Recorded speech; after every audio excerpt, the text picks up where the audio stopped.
Hello everybody. सो हम start करने वाले हैं chapter 2 that is forest and wild life. ठीक है। सो जो प्रीवियस ईयर में क्वेश्चन पूछे गए हैं इस चैप्टर से मैं आपको वो बताने वाली हूँ।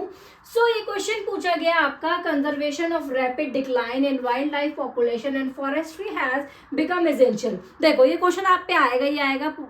पिछले 10 साल से 5 से 6 बार ये क्वेश्चन पूछा गया है, रिपीट होता है बार बार। ठीक है, अलग अलग तरीके से। तो इसको बेटा जरूर पढ़ के जाना, मैं आपको बोलूँ जरूर पढ़ के जाना। ठीक है जी, समझाओ इसको। सो देखो बेसिकली जो ये दुनिया है ना बेटे, खाली ह्यूमंस के लिए नहीं बनी है, ये वाइल्ड लाइफ के लिए बनी है, ये फॉरेस्ट के लिए बनी है, ये प्लांट्स के लिए भी बनी है, जानवर के लिए बनी है, सबके लिए बनी है। तो हमें सबका सोच के चलना पड़ेगा। ठीक है, हम अपने लिए सोचते हैं तो उनके लिए भी सोचना पड़ेगा। सो बेसिकली इस आंसर में ये है, सिर्फ जो आपके ये फॉरेस्ट है ये खत्म हो रहे हैं, इनकी पॉपुलेशन वाइल्ड लाइफ की वो वैसे ही नेचुरली इतनी कम है, तो और ज़्यादा अगर हम ध्यान नहीं देंगे तो वो भी खत्म हो जाएगी। फॉर एग्जाम्पल आप फिश ही कंज्यूम कर रहे हो, आप फिश आपको बहुत पसंद है, तो आप फिश कंज्यूम करते जाओगे तो वो एक टाइम पे फिश खत्म हो जाएगी। फिश में ही बहुत सारी वैरायटी होती है, पर अगर आप एक वैरायटी खाते जाओगे तो वो खत्म हो जाएगी एक पॉइंट ऑफ टाइम पे। ठीक है। सो अगर हम दूसरा एग्जाम्पल, अगर हम ट्रेडिशनल क्रॉप ही उगाते रहेंगे, ठीक है, मीन्स अपने जो वेजिटेबल्स ही जैसे कि आलू टमाटर ही उगाते रहेंगे, तो एक टाइम पे वो भी खत्म हो जाएगा। ठीक है, और बाकी चीजें भी आपको देखनी पड़ेगी। सो वो ये रिसोर्स प्लानिंग की तरह ये चीज हो गई। ठीक है, तो एक बार बता देती हूँ आपको, रीड कर लेते हैं। Conservation preserve the ecological diversity and our life support system, water, air and soil. इन सबसे ही तो हमारा जीवन चलता है। ठीक है, पानी हो, हवा हो, मिट्टी हो। ठीक है, इट ऑल्सो प्रिजर्व, और इन्हीं का भी उनसे चलता है। ठीक है, it also preserve the genetic diversity of plants and animal for better growth of species and breeding. It protect the species that are naturally less in number because any threat to them and their habitat can easily wipe them out from the face of the earth। अगर उनको थोड़ी सी मुसीबत आ जाती है, अगर आप forest खत्म करते जाओगे, काटते जाओगे, तो उनकी तो वाइप आउट हो जाएगी, पूरी जो पॉपुलेशन है वही खत्म हो जाएगी।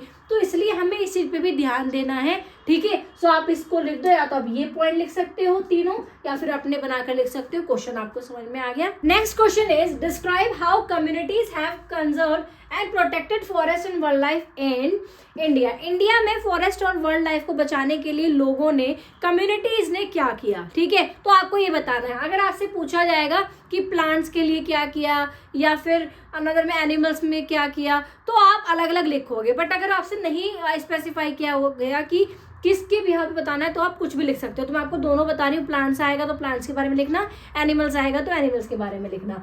ठीक है, सो प्लांट्स के लिए ना बेटे मूवमेंट्स हुए थे। ठीक है, चिपकू मूवमेंट और बीज बचाओ आंदोलन इन टिहरी एंड नवदन्या। ठीक है, सो चिपकू मूवमेंट भी टिहरी में हुआ था बेटा, जो कि उत्तराखंड में है। सो ये हुआ था बेटा कि वहां पर ना एक बहुत बड़ी इंडस्ट्री आ रही थी सारे फॉरेस्ट को खत्म करने के लिए। तो वहां की औरतें, जो वहां के लोग थे, पेड़ों को ना हग करके बिल्कुल पकड़ के खड़े हो गए थे। ठीक है, तो चिपको मूवमेंट को हम इंग्लिश में हग द ट्री भी कहते हैं। ठीक है, ध्यान, HUG, हग द ट्रीज। ठीक है, इंग्लिश में ये कहा जाता है, ध्यान रखना। तो उन्होंने क्या किया था, जो औरतों ने और जो वहाँ की कम्युनिटी है, उन्होंने पेड़ों को हक करके खड़े हो गए थे, जिसकी वजह से वहाँ पे चिपको मूवमेंट सक्सेसफुल हुआ था और वहाँ पे लोगों ने पेड़ नहीं काटे थे। फिर उस इंडस्ट्री वापस चली गई थी। Chipko movement in the Himalayas. This movement resists deforestation in several areas, but has also shown that community afforestation and indigenous species can enormously successful। ठीक है, सो वहाँ पे कहते हैं ना, एकता होगी तो हर चीज पॉसिबल है। तो वहाँ के लोगों ने एकजुट होकर ये चिपको मूवमेंट चलाया था, ठीक है, जो सक्सेसफुल हो गया था। सो सेकेंड इज बीज बचाओ आंदोलन और नवदन्या। ये दोनों बेटे अलग अलग मूवमेंट है, तो ये है सिमिलर ही, तो बता देती हूँ आपको। ये हुआ था बेसिकली जो वहाँ के लोगों के लिए बीज, जो बीज होता है ना, अलग अलग वैरायटी के बीज, जिससे कि हेल्दी बीज प्रोवाइड कराएं, जिससे कि हेल्दी क्रॉप हो और जो फार्मर से अलग अलग तरह के क्रॉप उगा सके। Attempt to revive the traditional conservation method और developing new methods of ecological farming. ठीक है, इकोलॉजिकल फार्मिंग के न्यू मेथड्स के लिए focus on adequate level of diversified crop production without the use of synthetic chemical are possible and economically। ठीक है, so basically बेटा जो केमिकल्स वगैरह का ये ना यूज़ कर जो हमारे ऑर्गेनिक चीज़ें हैं, जो अलग अलग बीज अच्छे से हम वो कर सके। तो ये बीज बचाओ आंदोलन भी हमारा सक्सेसफुल हुआ था। तो ये प्लांट्स में तो आप चिपको मूवमेंट और बीज बचाओ आंदोलन लिख के आओगे। फॉर एनिमल्स के लिए अगर क्वेश्चन स्पेसिफाई करेगा तो आप ये लिख के आओगे, in Sariska tiger reserve Rajasthan villagers have fought against mining of cutting the wild life protection act. यहाँ पे क्या हुआ था कि जो वाइल्ड लाइफ प्रोटेक्शन एक्ट किया गया था, इसलिए किया गया था कि जो हमारा जो माइनिंग के लिए लोग आ रहे थे उनको विलेजर्स ने क्या किया था, इकट्ठे होकर बोल दिया था कि हम यहाँ पे नहीं करने देंगे। उन्होंने कहा था कि जो वाइल्ड लाइफ प्रोटेक्शन हमारा एक्ट है उसके तहत आप ये नहीं कर सकते हो। तो वो चीज़ वो समझ कर वापस चले गए थे। नेक्स्ट केस हुआ था हमारे अलवर डिस्ट्रिक्ट में जो कि राजस्थान में है। वहाँ पे क्या हुआ था, 5 गाँव के लोग ने डिसाइड किया था, जो 1200 हेक्टर जगह थी वहां पे उन्होंने ये कह दिया था कि हम इसको डिक्लेयर कर देंगे, ये हमारा भैरव देव दाकव सेंचुरी है। ठीक है, उन्होंने कहा था कि हम अपनी वाइल्ड लाइफ को प्रोटेक्ट करेंगे, हम इसको खराब नहीं करने देंगे, एनिमल्स की ना तो हंटिंग होगी। हमने रूल्स एंड रेगुलेशन उन्होंने खुद ही बना लिए थे। ठीक है, सो पढ़ लेते हैं। Inhabitant of 5 villagers in the Alwar district of Rajasthan have declared 1200 hectares of forest as the Bhairav Dev Dakav sanctuary. ये ध्यान रखना, Bhairav Dev Dakav sanctuary, declaring their own set of rules and regulations which do not allow hunting and are protesting the wildlife against any outside encourage। ठीक है, देखो basically इसमें क्या हुआ कि उन्होंने ये डिसाइड कर लिया कि भाई हम रूल्स एंड रेगुलेशन बनाएंगे, और 1 by 1 जो कि 5 विलेजर्स ने डिसाइड किया था, और 1 by 1 ये कहा था कि हम 1 by 1 इसको प्रोटेक्ट करेंगे। ठीक है, सो बेसिकली इसमें दोनों के दोनों पॉइंट आप मेंशन करके आओगे एग्जाम में, दोनों ही इंपॉर्टेंट है। चलो बढ़ते हैं अपने नेक्स्ट क्वेश्चन की तरफ। Next question is, in which year was the Indian wild life protection act implemented. सबसे पहले तो ये बताओ कि हमारा जो Indian wild life protection act है वो कब इम्प्लीमेंट हुआ था। Describe the main thrust areas of this program, 2017 में पूछा गया है। Similar the next question is, what is the Indian wild life protection act. क्या है Indian wild life protection act. ठीक है, why was it amended twice, और ये 2 बार क्यों बनाया गया था, चेंज क्यों किया गया था। So it was implemented in 1972। कब इम्प्लीमेंट हुआ था बेटा, 1972, याद रखना। With various provisions for protected habitat, बहुत सारे प्रोविजंस निकाले गए थे हमारे हैबिटेट्स को प्रोटेक्ट करने के लिए। सो क्या क्या फीचर है, first an all India list of protected species was publish. सबसे पहले तो लिस्ट पब्लिश की गई कि कौन कौन से जो हमारे एनिमल्स हैं जो बहुत ज़्यादा इंडेंजर्ड में है, ठीक है, डेंजर्ड में है, तो उनकी लिस्ट बनाई गई। Next, the thrust of the program was towards protecting the remaining population of certain endangered species by banning hunting. जो हमारे ऑलरेडी जो बहुत कम पॉपुलेशन बची थी, ठीक है, उससे बचाने के लिए क्या करा गया था बेटा, बैन किया गया हंटिंग को, giving legal protection to their habitat and restricting trade in wild life. ठीक है, तो ये सारी चीजें की गई क्यों, जिससे कि जो हमारी बची हुई स्पीशीज है, जो वाइल्ड लाइफ है, वो बच सके। Central and many state government establish national park and wild life sanctuaries. तो स्टेट ने और जो सेंट्रल है उन्होंने बहुत सारे प्रोटेक्शन एक्ट निकाले गए, और क्या किया गया, सेंचुरीज जो हमारी वाइल्ड सेंचुरीज हैं उनके लिए स्टैब्लिश किया गया। Central government also announce several project for protecting specific animal. Central government ने क्या किया बेटे, बहुत सारे प्रोजेक्ट को अनाउंस किया गया कि जो हमारे प्रोटेक्ट हो सके स्पीशीज एनिमल, जो हमारे स्पेसिफिक एनिमल्स है वो प्रोटेक्ट हो सके, जैसे कि हमारा जो टाइगर है या फिर हमारा 1 हॉर्न राइनो है, इन सब की जिस ऑलरेडी जो बहुत कम बची है स्पीशीज, जो उनकी इनको स्पेसिफिक एनिमल्स को बचाया जा सके। ठीक है, ये जो है ये 1 हॉर्न राइनो जो है आसाम में है, तो ये चीज़ें हुई थी बेटे, ये आप लिख सकते हो। ठीक है, इन पॉइंट पे जरूर मेंशन करके आना, आप इसका स्क्रीनशॉट ले सकते हो।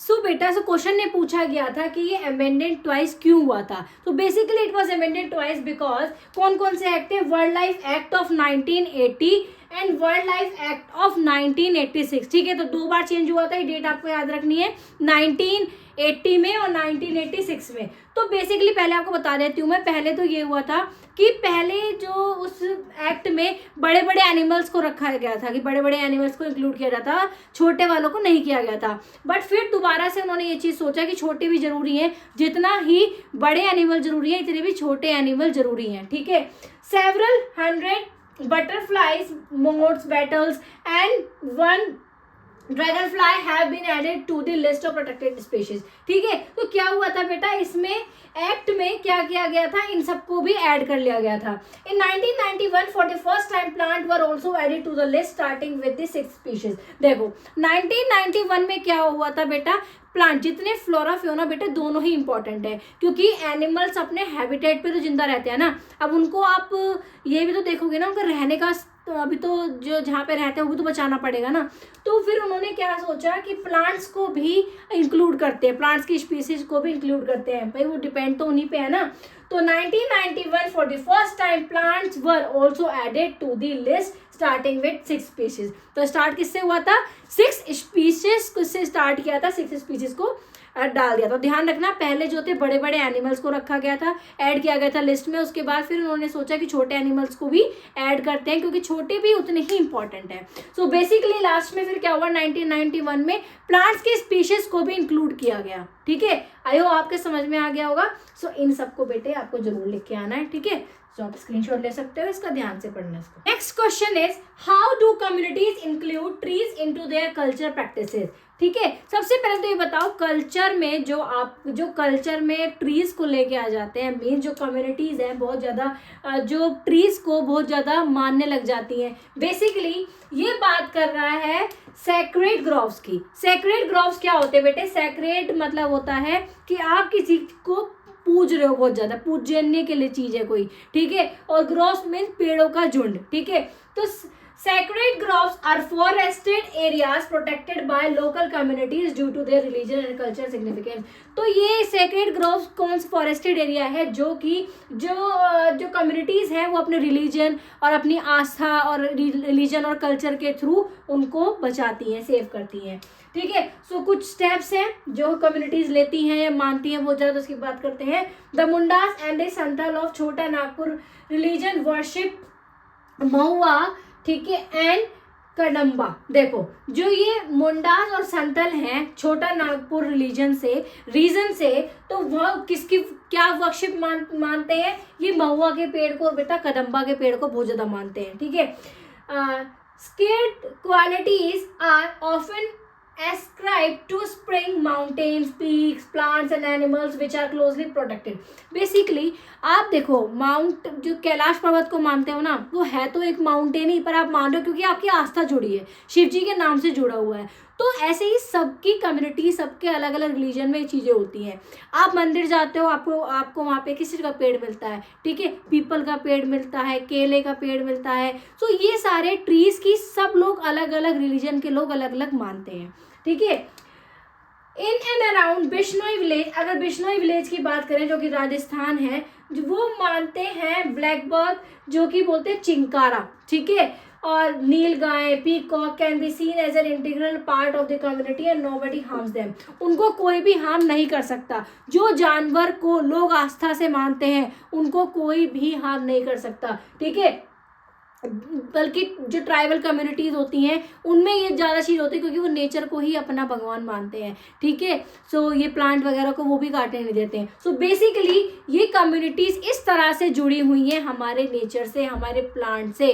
ठीक है, तो ये इतनी ज़्यादा इंपॉर्टेंट रोल प्ले करती है। एक तो उनकी आस्था से वो चीज़ जुड़ी हुई है, ऊपर से हमारे ये जो फ्लोरा एंड फ्योना भी हमारे सेफ हो रहे हैं। सो बेसिकली ये बहुत इंपॉर्टेंट टॉपिक था, आप इसको अपने वर्ड्स में बना के लिख सकते हो। 2024 में ही क्वेश्चन आया, पिछली बार क्वेश्चन आया, सोचो कितना इंपॉर्टेंट क्वेश्चन होगा।